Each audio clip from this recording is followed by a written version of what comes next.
మహాగణాధిపతే నమః. సదాశివసమారంభాం శంకరాచార్యమధ్యమాం అస్మదాచార్యపర్యంతాం వందే గురుపరంపరాం. శ్రీమాత్రే నమః. ప్రేక్షకులందరికీ స్వాగతం. మనం ఇప్పుడు పక్ష ఫలితాల గురించి తెలుసుకుందాం. అంటే మనకి ఈ ఫిబ్రవరి 1వ తేదీ నుండి ఫిబ్రవరి 15వ తారీఖు వరకు నవగ్రహాలు 12 రాసుల్లో ఎక్కడెక్కడ సంచరిస్తున్నాయి, ఆ సంచారం వల్ల ఈ 12 రాసుల వారికి ఎటువంటి ఫలితాలు, అంటే వీళ్ళకి వృత్తి, ఉద్యోగం, వ్యాపారం, విద్యార్థులు, భాగస్వామ్యం అంటే వ్యాపార భాగస్వామ్యం, అలాగే జీవిత భాగస్వామ్యం, కుటుంబ పరంగాను, అలాగే సమాజపరంగాను వీళ్ళకి ఏ విధంగా ఉంటుంది, ఆర్థికపరమైన వ్యవస్థలు, ఆరోగ్యము, ఇవన్నీ కూడా ఎలా ఉంటాయి అనే విషయాన్ని మనం ఈ యొక్క నవగ్రహ సంచారాలను అనుసరించి తెలుసుకుందాం. అలా ఈ యొక్క ఫలితాలని తెలుసుకోబోయే మనం ముందుగా అసలు వీటి యొక్క ఈ గ్రహాల యొక్క మార్పు కానీ లేకపోతే వీటి యొక్క స్థితి కానీ ఎలా ఉంది అనే విషయాన్ని తెలుసుకుంటే మనకి మేషరాశిలో గురువు యొక్క సంచారం అనేది జరుగుతోంది. అలాగే మనకి కన్యలో ఈ యొక్క కేతువు యొక్క సంచారము, అలాగే మనకి ఈ యొక్క కుజుడు ఫిబ్రవరి 6వ తారీఖు నుండి మనకి ఈ యొక్క ధనస్సు రాశి నుండి మకర రాశిలోకి ఆయన సంచారం అనేది జరుగుతుంది. అలాగే బుధుడు కూడా ఫిబ్రవరి 2వ తారీఖున ఈ యొక్క బుధుడు కూడా ధనుస్సు రాశి నుండి మకర రాశిలోకి ప్రవేశించడము, అలాగే మనకి ఈ యొక్క ఫిబ్రవరి మాసంలో 12వ తారీఖు నుంచి శుక్రుడు కూడా ఈ యొక్క మకర రాశిలోకి ప్రవేశము అనేది జరుగుతోంది. అలాగే ఇక్కడ రవి కూడా మనకి ఫిబ్రవరి 14 నుండి కుంభరాశిలోకి ప్రవేశించడం అనేది జరుగుతోంది. శని భగవానుడు వచ్చి ఆయన స్వక్షేత్రంలో మూల త్రికోణ స్థానంలో ఆయన శని భగవానుడు కుంభరాశిలో సంచారం చేయడం, అలాగే రాహువు కూడా వచ్చి మీనరాశిలో సంచారం చేయడం అనేది జరుగుతోంది. ఈ పక్షంలో చంద్రుడు కన్యారాశి నుండి మేషరాశి వరకు సంచారం అనేది జరుగుతోంది. ఈ పక్షంలో ఈ యొక్క గ్రహస్థితి అనేది ఈ విధంగా ఉంది కాబట్టి 12 రాశుల వారికి ఎటువంటి ఫలితాలు ఉంటాయి, వీళ్ళు ఎటువంటి పరిహారాలు చేసుకుంటే వీళ్ళ యొక్క ప్రతికూల ఫలితాలు తగ్గి అనుకూలమైన ఫలితాలు పొందుతారు అనే విషయాన్ని తెలుసుకుందాం. మేషరాశి వరకు కానీ చూసుకున్నప్పుడు ఇందులో అశ్విని 1, 2, 3, 4 పాదాలు, భరిణి 1, 2, 3, 4 పాదాలు, కృత్తిక 1వ పాదము మనకి మేషరాశిలోకి రావడం అనేది జరుగుతుంది. మేషరాశి వాళ్ళకి ఈ మనకి పక్ష ఫలితాల్లో మన ఈ 15 రోజుల్లో చూసుకున్నట్టయితే వీళ్ళకి ప్రారంభంలోనే చంద్రుడు మరియు ఈ యొక్క కేతు యొక్క సంచారం అనేది నడుస్తోంది. ఎప్పుడైతే ఈ యొక్క చంద్రుడు యొక్క సంచారం 6వ స్థానంలో నడుస్తోందే సహజంగానే వీళ్ళకి ఆరోగ్య విషయాల్లో గత కొంతకాలంగా ఏమైనా ఇబ్బంది పడుతూ ఉంటే ఆరోగ్య విషయాల్లో అనుకూలంగా ఉంటాయి. అలాగే ఆర్థికపరమైన విషయాల్లో కూడా కాస్త మెరుగు ఉండడం, ధనధాన్య వృద్ధి పెరగడము, అలాగే అనుకున్న కార్యక్రమాలు సమయానికి చేపట్టడము, ఇలాంటివన్నీ కూడా జరుగుతూ ఉంటాయి.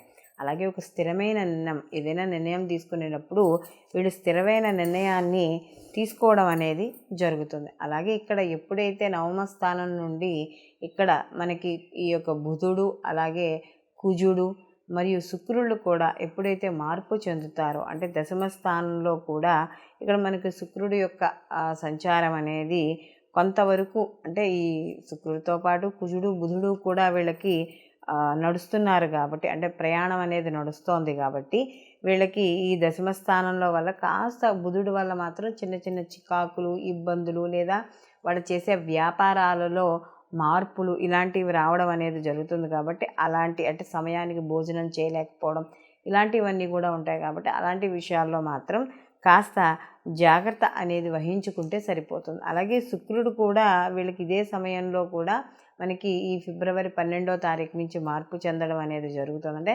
పక్షానికి చివరికి 15 రోజులు చివరికి వచ్చేటప్పటికి మార్పు అనేది జరుగుతుంది. కాబట్టి 10వ స్థానంలో ఉండేటప్పుడు కాస్త స్త్రీలతో వ్యవహరించేటప్పుడు, లేదా స్త్రీతో సంబంధించిన వ్యవహారాలు ఆర్థికంగా కానీ కుటుంబ పరంగా కానీ లేదా మధ్యవర్తిత్వంగా ఏదైనా మాట్లాడాలన్నా ఇలాంటి విషయాల్లో మేషరాశి వాళ్ళు తప్పకుండా జాగ్రత్త అనేది వహించాలి. అలాగే వీళ్ళకి లాభస్థానంలో శని భగవానుడి యొక్క సంచారం ఉంది కాబట్టి వీళ్ళకి అనుకూలమైన ఫలితాలు కూడా వీళ్ళు పొందడం అనేది జరుగుతుంది. అంటే ఈ శని భగవానుడు వీళ్ళకి ఏదైతే వృత్తి ఉద్యోగ వ్యాపారాల్లో వీళ్ళు చేస్తున్నారో దాని పరంగా వీళ్ళు లాభాలు పొందడం, విద్యార్థులకు కూడా కొంతవరకు వీళ్ళకి అనుకూలంగా ఉండదు. ఎందుకంటే వీళ్ళు చతుర్థాధిపతి కూడా వచ్చి వీళ్ళకి మనకి ఈ ఈ యొక్క లాభస్థానంలో ఉండడము, తదనంతరం ఆయన ఈ యొక్క లాభంలోకి వెళ్ళడం అనేది జరుగుతుంది. కాబట్టి ఈ రాజకీయ రంగంలో ఉన్న వాళ్ళకి, ప్రభుత్వ పరంగా ఎవరైతే ఉద్యోగాలు చేస్తున్నారో వాళ్ళకి అందరికీ కూడా అనుకూలంగా ఉండడం, లేదా వాటికి సంబంధించిన వ్యవహారాల్లో కానీ, వ్యాపారాలు కానీ, లేదా ఇప్పుడు మనకి ప్రభుత్వ పరంగా ఏవో చేసే ఉద్యోగాలు ఉంటాయి. అంటే మన ఈ ప్రభుత్వ పరంగా కాంట్రాక్ట్ ఉద్యోగాలు ఇవన్నీ ఉంటాయి కదా, వాళ్ళందరికీ కూడా అనుకూలంగా ఉండడం అనేది జరుగుతుంది. వీళ్ళు మరిన్ని మంచి ఫలితాలు పొందడానికి వీళ్ళు ప్రతిరోజు కూడా ఆదిత్య హృదయ పారాయణ చేసుకోవడం, అలాగే సుబ్రహ్మణ్య ఆరాధన లేదా సుబ్రహ్మణ్య స్వామికి రోజు అష్టోత్తర నామాలతో పూజ చేసుకోవడం, ముఖ్యంగా ప్రతిరోజు కూడా అంటే ఎర్రటి పూలతో పాటు పసుపచ్చ పూలతో కూడా దత్తాత్రేయ ఆరాధన చేయడం ద్వారా మరిన్ని మంచి ఫలితాలు పొందడం అనేది జరుగుతుంది. మనం ఈ నవగ్రహ సంచారాలను అనుసరించి మనకి ప్రతి రాశికి కూడా ఏ విధంగా ఉంటుంది, వీళ్ళు ఎటువంటి పరిహారాలు చేసుకోవాలి, అలాగే ఎటువంటి విషయాల్లో జాగ్రత్తగా ఉండాలి అనే విషయాలు మనం తెలుసుకున్నాం. అయితే ఈ గోచార ఫలితాలు అనేవి మనకు ఒక నిర్దిష్ట సమయానికి సంబంధించినవి. అంటే ఒక పక్ష ఫలితాలుగా మనం చెప్పుకుంటున్నాం కాబట్టి ఓ 15 రోజులకి సంబంధించిన ఫలితాలు ఇవి. అయితే నిర్దిష్ట కాలానికి సంబంధించినవి. అలాగే మనం ఈ 15 రోజుల్లో గోచార ప్రకారం గ్రహాల యొక్క స్థితిని బట్టి వ్యక్తి యొక్క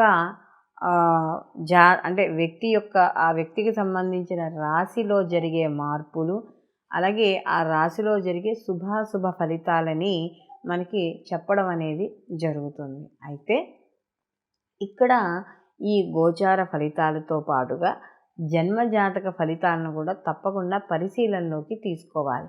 ఎందుకంటే ఇవి కేవలం గోచార ఫలితాలు అనేవి మనకి వర్తమానాన్ని సూచిస్తూ ఉంటే, మనకి జన్మజాతకం అనేది స్టాండర్డ్గా ఉంటుంది. అంటే ఇది వ్యక్తి యొక్క పూర్తి జీవితాన్ని మనకి ఈ యొక్క వ్యక్తిగత జాతకం అనేది చెప్తుంది. ఒకవేళ అతని యొక్క జాతకంలో శుభ పరిణామాలు ఉన్నట్లు అయితే ఈ గోచార ఫలితాల్లో కూడా వీళ్ళకి శుభకరంగా జరిగి ఉండే పరిస్థితులు ఉంటే ఈ రెండూ కలిసి వీళ్ళకి అద్భుతమైన ఫలితాలు ఇచ్చే సమయంగా చెప్పవచ్చు.